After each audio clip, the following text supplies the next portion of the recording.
जा रहे हैं मध्य प्रदेश विधानसभा चुनाव पर। आपको बता दें कि मध्य प्रदेश में चुनाव की तारीख की घोषणा हो चुकी थी और फॉर्म भरने की प्रक्रिया जारी है। 30 तारीख तक फॉर्म भरे जाने हैं और 2 तारीख को फॉर्म वापसी की तारीख है। उसके बाद पूरे मध्य प्रदेश में चुनाव का जो शंखनाद है पूरे मध्य प्रदेश में दिखाई देगा। लेकिन उसके पहले हम जो बात करने जा रहे हैं कि जैसा कि कहा जा रहा था 1 वर्ष पूर्व से कि इस बार चुनाव में कुछ नया होने जाएगा, कुछ नया देखा जाएगा, ऐसा कुछ देखने अभी तक नहीं मिला है। दोनों ही पार्टियों ने जो प्रत्याशी घोषित किए हैं वो पुराने प्रत्याशी ही करीब करीब घोषित किए हैं और जैसा समझा जा रहा था कि नए प्रत्याशियों का चयन किया जाएगा इस बार, वो इसमें दिखाई नहीं दे रहा है। अब देखना यह है कि मध्य प्रदेश की जो जनता है वो इन प्रत्याशियों को लेकर क्या सोचती है और इस 2023 में किस और परिणाम जाते हैं।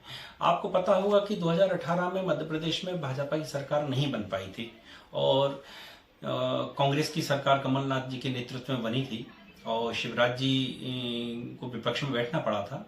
और ये सबको घटनाक्रम पता है कि किस तरह से फिर बाद में ज्योतिरादित्य सिंधिया जी की उपेक्षा के बाद और भाजपा के साथ मिलकर उन्होंने जो है कांग्रेस की सरकार से अपना समर्थन वापस लेकर और भाजपा को सत्ता मिल गई थी।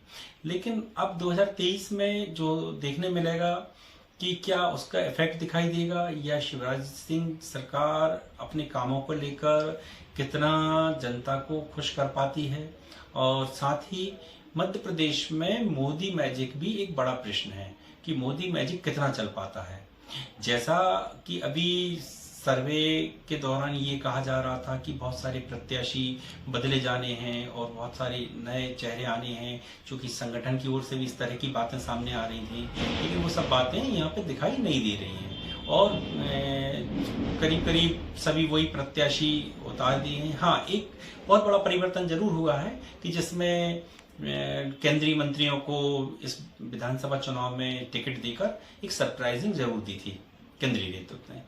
लेकिन अब चूंकि केंद्रीय नेतृत्व एक हद तक तो अपना सरप्राइजिंग चेहरे लाकर एक जनता को नई दिशा देने का काम कर रहा था, लेकिन जैसे ही अंतिम सूची 94 जो प्रत्याशियों की आई है उसके बाद से 93 सॉरी इसमें 92 में एक विदिशा और गुना रह गया था, तो उनमें वही के वही चेहरे रिपीट किए गए हैं। उससे लोगों में जो उत्साह था वो बहुत ज्यादा उत्साह दिखाई नहीं दे रहा है, क्योंकि वही चेहरे हैं, वही चेहरे कई सालों से लड़ते आए हैं, कुछ उसमें से उम्र दराज लोग भी हैं।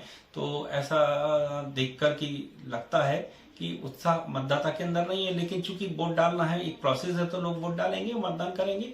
वो किस पे करते हैं वो एक अलग बात है।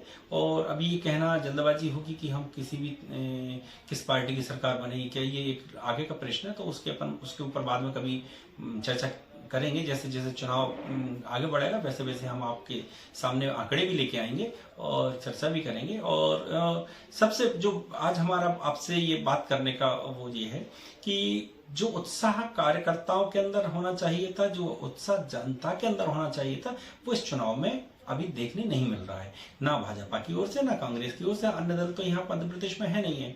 जैसे बाकी आम आदमी पार्टी ने पिछली बार नगर पालिका चुनाव में एंट्री की थी, लेकिन उतना उसका प्रभाव भी दिखाई नहीं दे रहा है। अब देखना ये है कि ये उत्साह 2 तारीख के बाद किस चरम पर पहुंचता है और 2 तारीख के बाद ही कोई नई दिशा हमको दिखाई दे पाएगी। हाँ, एक बात जरूर है कि मध्य प्रदेश का नेतृत्व और केंद्रीय नेतृत्व दोनों की ये अग्नि परीक्षा है कि किस सरकार यदि भाजपा की बनती है तो किसकी दम पर बनती है, क्योंकि 4 महारथी चारों क्षेत्रों में उतारे गए हैं। जैसे प्रहलाद जी की बात करें हम, तो प्रहलाद जी अपने आप में बुंदेलखंड वाला जो क्षेत्र है उसमें अपनी पैठ रखते हैं। इधर कैलाश विजयवर्गीय जी मालवा क्षेत्र में अपनी पैठ रखते हैं। इधर नरेंद्र सिंह जी तोमर जो हैं वो आपके ग्वालियर क्षेत्र में पैठ रखते हैं। और ये मध्य क्षेत्र में यदि बात करें तो शिवराज सिंह जी के ऊपर बागडोर है।